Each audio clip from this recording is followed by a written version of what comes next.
Hey, what is up?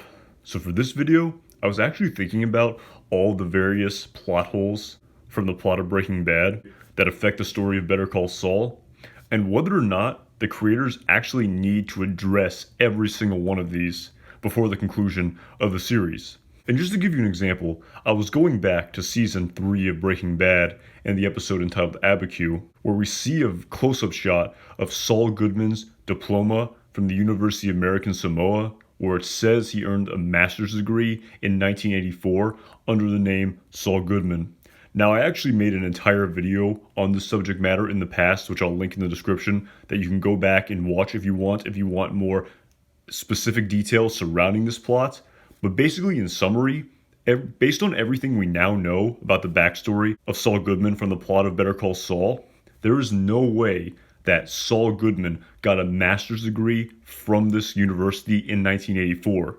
For one matter, Jimmy McGill did not even officially start to go by the name Saul Goodman until the first episode of season 5 of Better Call Saul, which took place 20 years later in the year 2004. So with that being taken into account, and us absolutely knowing that there's no way that this diploma makes any sense in the plot of Better Call Saul based on the backstory that was addressed, the question is, what do the creators do about it?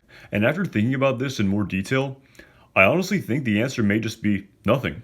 Because when you think about it, again, this is just one of the many plot holes from the plot of Breaking Bad that are now affecting the plot of Better Call Saul. I mean, for goodness sake, Kaylee Ehrmantraut is way too old in the plot of Better Call Saul based on how old she was in the plot of Breaking Bad.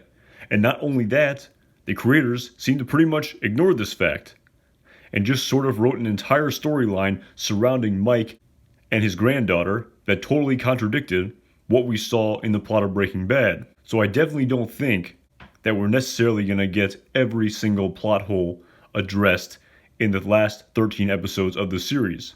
And come to think of it, I really don't think that is the purpose of Better Call Saul and the show's 6th season, to address every single open-ended plot hole that we know exists from the plot of Breaking Bad. Because at the end of the day, I really feel like just some artistic liberties here of us just assuming that Saul is maybe insecure, if you will, and he decided to put a fake diploma in his office, a master's degree no less, when there's no evidence in the plot of Better Call Saul that he has any master's degree from the University of American Samoa, let alone in the year 1984. This could easily just explain away this potential plot hole. Are you saying what I think you're saying? And yeah, so what I'm getting at here is, like I've mentioned in a lot of my previous videos, with just so much story left to tell in the plot of Better Call Saul regarding the show's main characters, I really feel like while it would be pretty cool to see all of these plot holes addressed in some capacity next season, even if it is very quickly or somehow weaved in very organically into a plot next season, at the end of the day, with so many plot holes in this show, I really feel like just taking artistic license to sort of just explain away these plot holes might be what we as fans need to do if we're really hung up on these various plot holes, to be honest, which I sort of am. Paging Dr. Phil! But as I feel the need to say, that in no way detracts from these two shows as unbelievable television shows.